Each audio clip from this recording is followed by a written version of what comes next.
All right, guys, episode 14. Today with me is Mario Nikolov from Warning Machines. First, I have to thank Dimitar Vasev for referring Mario to come here in the podcast.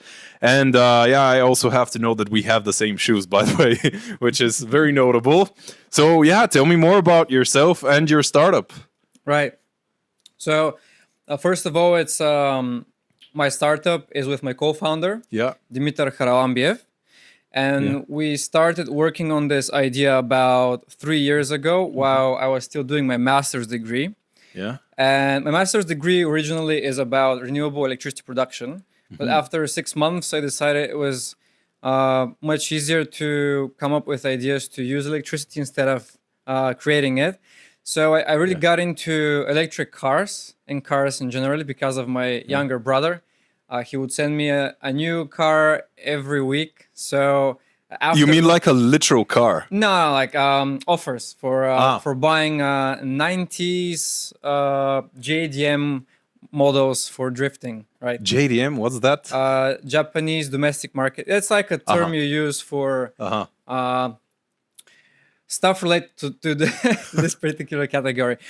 But after looking at so many cars, I got really into cars, and I spent the rest of my master's degree specializing in electric cars. And I didn't really want to know only about one particular part of the electric car. I wanted to know about making the entire thing. So I studied designing electric motors, controlling the electric motors, designing the electronics for the electric motors, knowing about manufacturing techniques, machines, like everything related to making a car. And actually, before I started these courses, I made my own electric skateboard, which goes 65 kilometers an hour. Wow. Yeah, it's pretty cool. Why 65? I mean, that's the maximum I tested it with. I think it can go more. I mean, isn't that dangerous? Like, yeah, it is. Yeah. With my bike, just for like a reference, I think my max is like, I don't know, 40 kilometers or something with my bike. Yeah. Which is not electric. I mean, going downhill like 40, 50 kilometers. Yeah. Probably. Yeah. So I've always had this fascination for high speeds. So after I made that, I thought it'd be very cool to make these. After researching into the idea, I switched into making an electric motorbike, which is like the beginning of my idea to have my own company. And while I was doing my master's, I was learning everything that I need to make my own bike. We started designing the model, trying to find investors, trying to find partners. And this is even before I talked to my current co-founder. And I realized it's much easier to have my own prototyping engineering company in which I can make everything that I want instead of coming up with a single product and trying to find investors for it. So that's basically how the idea for our current company came to be. We thought that we needed funding. We thought, let's just bootstrap the whole thing by offering services to clients that also have an idea for a product, for a prototype. And with the money we make, we invest back into our company and to our own prototypes. I have only a question before that. Why not have an interest in, let's say, internal combustion engines? Why exactly electric ones?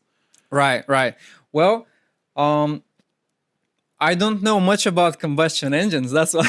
What? Well, because I'm originally, my bachelor's is about electrical engineering, like electrical and electronic engineering. So then my master's also really specialized in electronics and electricity. Now, my brother, he's got an E36 BMW from 1996. I'm not gonna tell you how much horsepower it has, but it's a lot of fun. It's a lot of fun. But when you have an electric car with similar power, it's even more fun to drift at. So that's the idea. I've done projects related to hydrogen as well. I think hydrogen is also pretty cool. A very cool idea for cars and transportation in general. But it's just the thing that I went into the most. The cool thing about it is I spend so much time into mechanical engineering and industrial engineering is that it no longer matters to me what the propulsion is going to be as long as it goes fast. So that's why, basically. In theory, are electrical engines gonna be like faster than internal combustion engines? I mean, on the racing cars, on like those sports types of cars. Right. Yeah. Well, in theory, it should definitely be possible. I don't know when they will start adopting that in major races. Yeah. But in terms of just having that power under your seat, no. Electric cars are like super fast. So. And do you think for airplanes this would also be the future, maybe? Right. Yeah, airplanes. I don't know really. Yeah. I've seen a lot of ideas about planes on hydrogen. Yeah. That seems like a very good idea. And there's a lot of people who are afraid of hydrogen-powered vehicles because they think that it's a walking bomb. But then cars with gas tanks, they're also they don't let them inside parking lots, for example. And you've got electric cars going on fire as well. Yeah. So it's just an iterative process where you have an idea, it's dangerous, and you have to start making it. And this is like everything else related to how inventions are done. Yeah. You just start making it, and there's some mistakes along the way, but at some point it becomes so robust. Yeah. Like imagine currently there are still cars like our BMW, it's so old, it still drives very well. And that's something that's almost 30 years old. Yeah. And it's fine. For example, my electric skateboard, every 2 weeks I have to tighten the bolts and check if the battery is okay. And then there's all these things I have to check. And I'm thinking, well, I don't do that for my car. Imagine the engineering that they put into this 20 years ago, like 30 years ago. Yeah. So it's just like anything else. Yeah. And like, are you planning to make electric engines for, let's say, the famous brands? Like, I don't know, the most famous brands of cars, like BMW, Renault, and whatever. So I think right now we're definitely not going to be making any electric engines. We'll probably finish our electric bike project within a year or two. Is that your flagship project?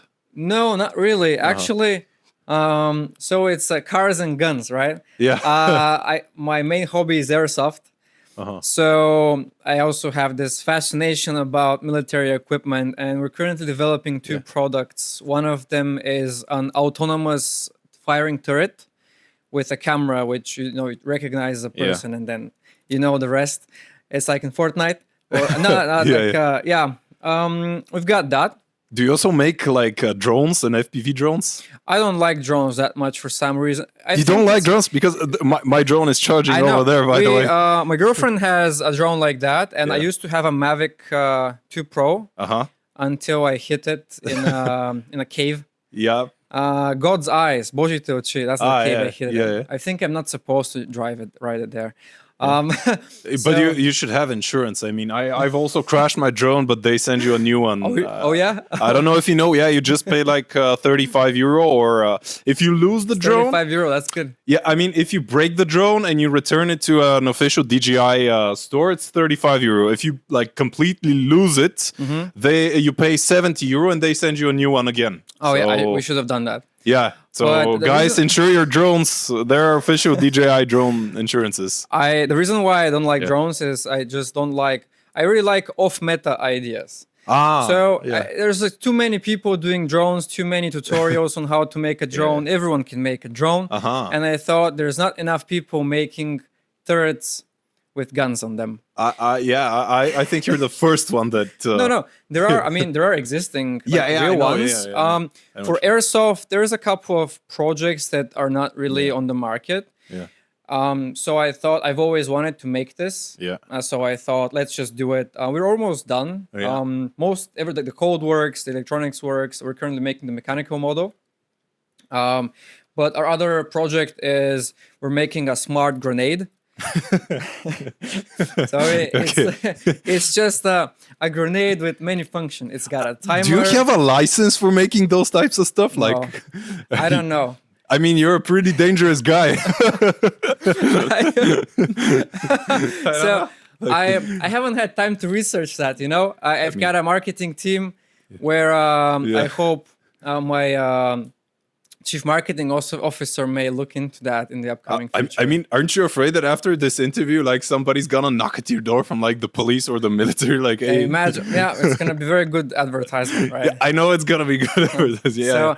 So, worst case scenario, a year in prison or max. Yeah, but after that, you're gonna be like famous. I'm gonna be famous and jacked after I come out, and my company will still be doing the same thing. Yeah. Also, our company, what it does is I'm not really liable for anything the company does. So they can sue the company, but I can always start again. Yeah, that's cool. I think it's gonna be okay. How did you like? Because I saw you in LinkedIn, you were second place in pitch to pitch, I think. Oh yeah, first place.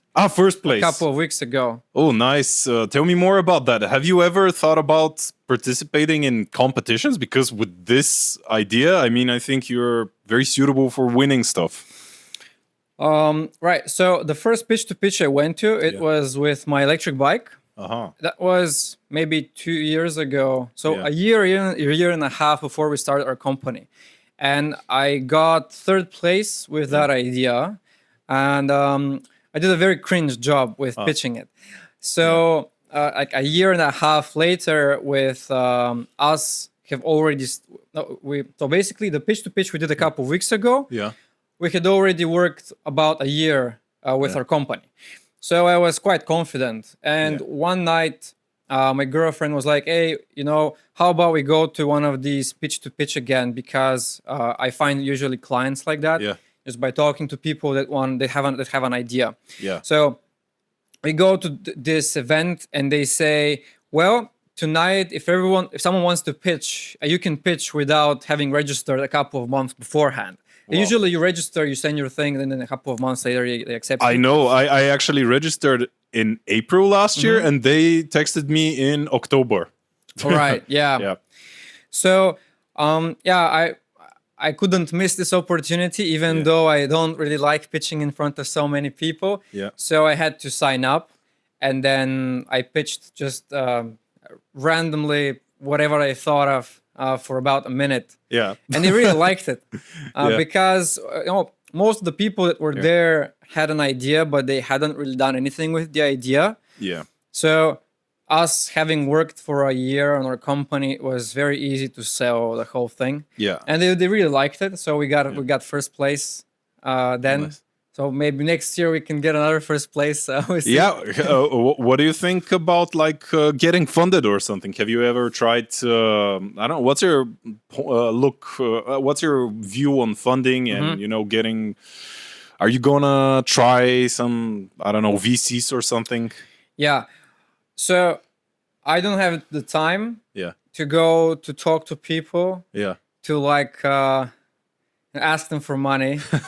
So it's much easier for me to just keep doing what I'm doing with my co-founder, and we make enough money to do everything. Yeah. Of course, if someone really likes one of our products, I would be very open to having like another co-founder or an investor. That would be very nice. But generally, one of the main reasons why I wanted to have my own company is because I just want to do whatever I want, whenever I want. Yeah. So that's the most important thing. If at some point we decide to work with another person or we have an investor, they should be someone that really likes everything that we do, and he can just sit in the back seat and I can drive the car very fast. But yeah. And also I have a question. Why is it called warning machines? Right. So as I was trying to come up with an idea for the bike, all the cool electric bike names were just gone. I mean, just come up with something related to electricity, electronics, bikes, just cool technology names. They were just all gone. Yeah. So I thought, okay, I really like cyberpunk ideas. I like industrial looking things with yellow and black. Yeah. A construction site type of vibe. And I thought, well, what if it's warning? Because warning usually relate to these colors. Yeah.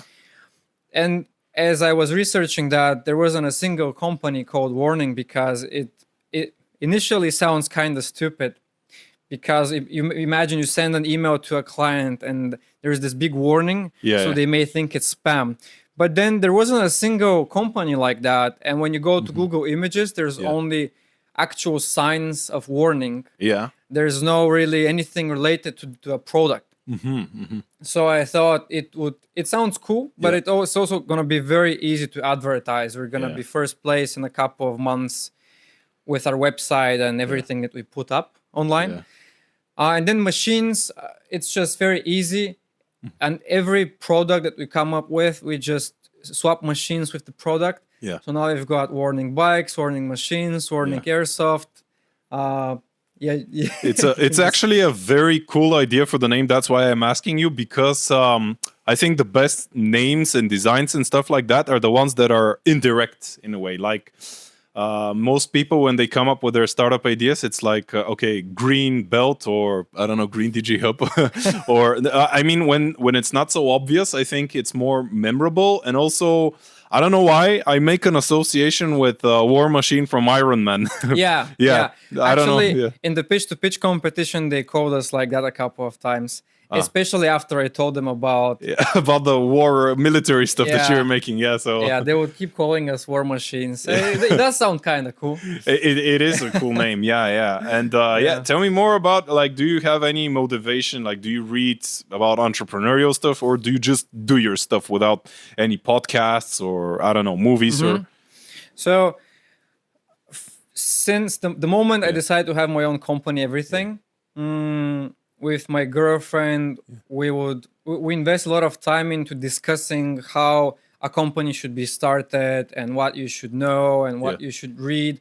And I absolutely hated everything related to me having to spend time to read books about business or to read and watch podcasts about how to start your company.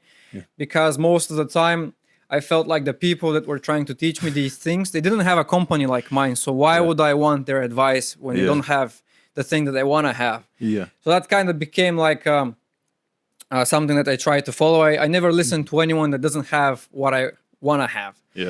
So I do look into successful people and how they became successful. I'm very interested in talking to people that already have manufacturing facilities, engineering companies.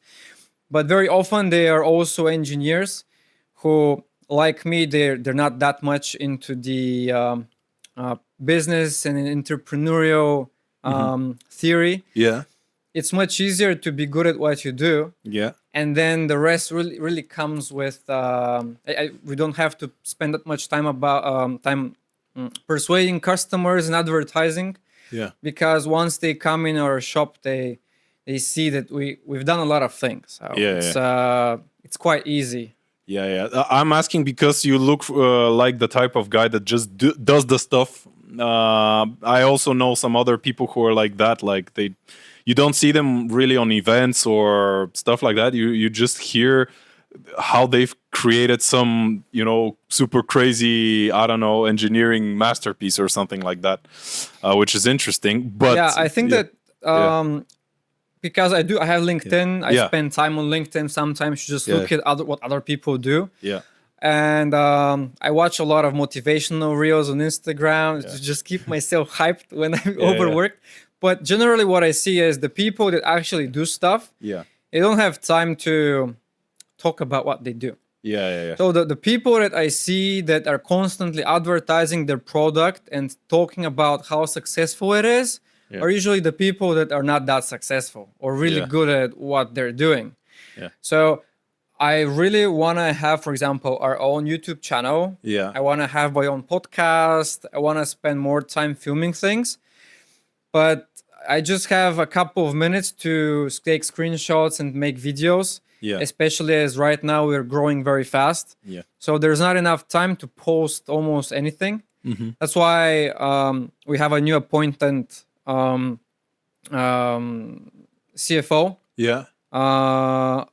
CMO, Chief Marketing Officer. Who's doing everything related to social media advertisement, because we don't have enough time to think about that. And we always send him these very, very bad pictures of our products, and he has to deal with that because I mean, yeah, it's good. But what do you think about, like, I don't know, maybe Elon Musk? Because first thing that comes to mind when you're talking about electric engines and stuff is like Elon Musk. Like, I don't know, have you read his books or something? Do you find motivation from him? Is he your idol, let's say? Right. So, with like the danger of becoming political, right? I can definitely say that he was very cool when he was initially making the Teslas and SpaceX. Yeah.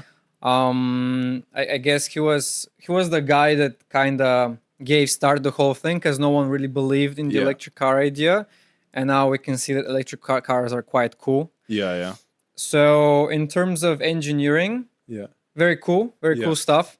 In terms of how he does business, I guess I could also relate, especially with the micromanaging part and how much effort he puts into just getting the things done. Yeah. In recent like months, I guess I can't really say anything about whether what he's doing is okay. Yeah.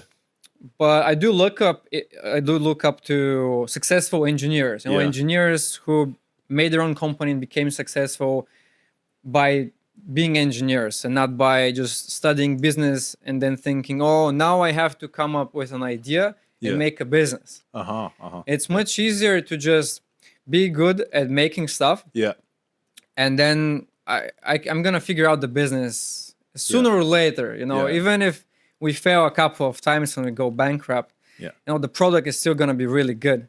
Yeah. I think so. You have this approach of okay, I want to create something cool, then I'll figure out if it's gonna sell or something. You think this is the better approach, right? So I think that this is a very bad pitch for investors.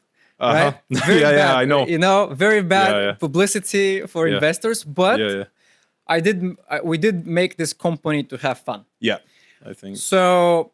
Generally, yes. Yeah. We do think about whether the product is going to sell. Yeah. But in the end, the question is this cool enough? Yeah. Okay, so if the answer is yes, we put it in the backlog of products that we've got this really big list of all kinds of products that we want to make ourselves. Yeah. I'm currently reading a book, Guns, Germs, and Steel. I don't know if you've heard about it. No, but it sounds cool. I'm going to tell you more about it after the interview, because otherwise it's going to get really long. But there was a chapter there about innovation, about creators of stuff. And the chapter was that most of those guys were really, let's say, Thomas Edison and James Watt and stuff. They were just creating stuff because they liked to create stuff. And I mean, they weren't thinking, okay, this thing's gonna sell like $1 million or stuff. I think that's really the right approach. Just do the things that you like to do, and don't really, I mean, you're gonna find a way to like create a business out of it or earn money or something. I mean, I think most of the cool things, like the really cool and really successful things, the things that people go to see from other countries and other continents, they're the things that they weren't really worrying about profit margins when they were making them. Like imagine these really majestic buildings from 100, 200 years ago. They're still there, and people go to see them from all around the world. And no one was thinking about, how much is this gonna cost? And is it really worth it? Absolutely. I mean, because a lot of people nowadays are like, let's build a micro SaaS business that's gonna sell. Let's use AI. The investors are gonna love it. And a lot of these people that I see that just want to make a business for the sake of profit only, they just come and go really fast. Like they're like literally, I don't know, several months, and then they're out. I mean, they don't do the thing with consistency. That's the idea with making a software company.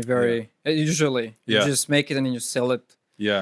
So I think that everything related to AI is very cool. I'm still waiting for someone to finish making the AI for us to use in. So we use Fusion 360 to design CAD models.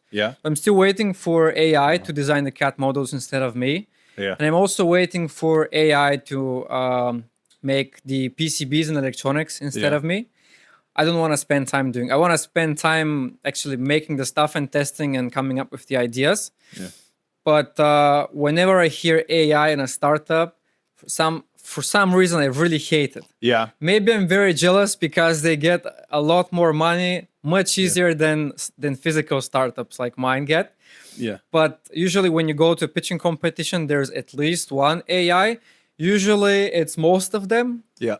But there's a lot of jokes like that now. Yeah. It's I even saw a meme like 1 or 2 days ago how the next economy boom would be like VCs investing in those vibe coding. Have you heard about this vibe? Oh coding? yeah.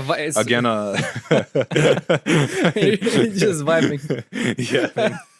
But yeah, I mean, I think just like with the AI stuff, and I mean. It sounds a little bit forced. I think a lot of people are forcing AI to be in their startup. And yeah, I mean, you can get a one-time investment or something, but is it going to be sustainable long-term? Like, that's the question. So... Well, I mean, if you can make an AI model yourself, sounds very cool. Yeah, but if you're just using ChatGPT API, Yeah, it's a little cliche. Well, because this interview is getting a little bit longer, and by the way, people usually listen this for like 10 to 20 minutes, so I have to come up with a finishing question. My finishing question is always, if I'm a young person, I'm wondering between the corporate world, the public sector, or entrepreneurship, what would you say to him to go into entrepreneurship? So what I would say to them would be... Wait, what should I tell them to go into entrepreneurship, or which should they choose? I mean, because this podcast is obviously for like entrepreneurship, and why should they choose entrepreneurship instead of the other two? I think also there is a thing in society where entrepreneurship is maybe valued most. I don't know if I'm gonna get hated for this, but I don't know. I mean, like judging from the American economy, which is like the most developed one, blah blah blah. Like I think entrepreneurship is very highly valued there, and in Bulgaria, I don't think it's the case. It's starting. It's starting, but it's still not the case. Like here, I think maybe the public sector is the most prestigious one. I'm not really sure on that. But let's say that in America, for sure, when you say entrepreneurship, everybody is like, oh, entrepreneurship. Right. What would you say to young people? Why should they do it? I mean, what's your take on this? I think that it's like worst case scenario, it's going to fail, and then you have to work for someone else. Yeah. So your worst case scenario is already the standard. Yeah. I think that everyone that has an idea should try making it. And then if it's a physical product idea, they should come to us to make the prototype. But generally, it makes a lot of sense to start working to save some money. And then after work, you spend a couple of hours on your idea. Yeah. And then within a couple of months or a year, you're going to have enough saved, and you would already have a prototype working or something, just to show people. And then you can just try. Yeah. And then worst case scenario, you can find another job after that. Yeah, absolutely. So the things that you're going to learn and the experiences that you're going to get are really valuable. Yeah, absolutely. And I think that for some people, it's easier to work at a company. Yeah. But in my case, I'm a very bad employee. Yeah. I am a super bad employee. I got fired from McDonald's during my bachelor degree. So it's just very hard for me to work for someone else and to have to listen to someone else. Yeah. But I'm just very, very good at managing my own stuff. Yeah. So it's just up to everyone to figure out what they find interesting. Yeah. I think that it's very cool to like your profession and to work at a company. Yeah. Especially if you're learning a lot of things, trying new stuff. Yeah. It's very fun. Yeah. But if you feel like that's not for you, you should definitely make your own company. Yeah, absolutely. I mean, the whole idea of like this project, this podcast, like the things I do, is that I think that entrepreneurship as a whole is like whether you're making a startup or just launching a cafe or, I don't know, writing a book or whatever. I mean, all of this is really entrepreneurship. It makes a better society, I think, because it makes you also a different person. Like when I've talked to entrepreneurs and, all of this community and stuff, I see that entrepreneurial people are very different from corporate people. Like even on a personal level, they're very responsive. They take like, how do you say it? Responsibility. When they say, I'm going to come at 4, like they do it. It's just, I think that entrepreneurship creates really better people. And like you said, even if you go to be an employee later, like you're still a better person, still a better employee. So, yeah. Yeah, because everything is on your shoulders. Yeah. So you learn to bear a lot more responsibility. Yeah. For example, when we started at the beginning, I would spend maybe a couple of days with a single client. Yeah. Just because I was very unsure about everything. Yeah. And I didn't want to screw up the single client that we have. We had like a one client per month, right? Yeah. But now there's just so many things happening all the time, and all these projects and clients where I no longer have the time. Yeah. So I just make these very, very quick decisions, which are actually starting to become very, very accurate and very good. Yeah. Well, I mean, thank you. It was really a really cool interview. I'm sure we went past 20 minutes. Like I said, most people usually listen to about 10 to 20 minutes, which is absolutely normal for a podcast. So yeah, you can also follow him on social media. Follow his LinkedIn account, Warning Machines. And yeah, if you have any final words, you can share them. Well, thank you for inviting me. Yeah. I also really enjoyed it. Yeah. So I really hope that your podcast grows a lot. Yeah. And then we get a lot more views from your podcast. Absolutely. As well. That's something I really hope it becomes like a diary of a CEO level podcast. Yeah, let's hope that happens. But it's also very important that the right people listen to the podcast. Right. So that's the most important. Okay. Thank you very much. Thank you.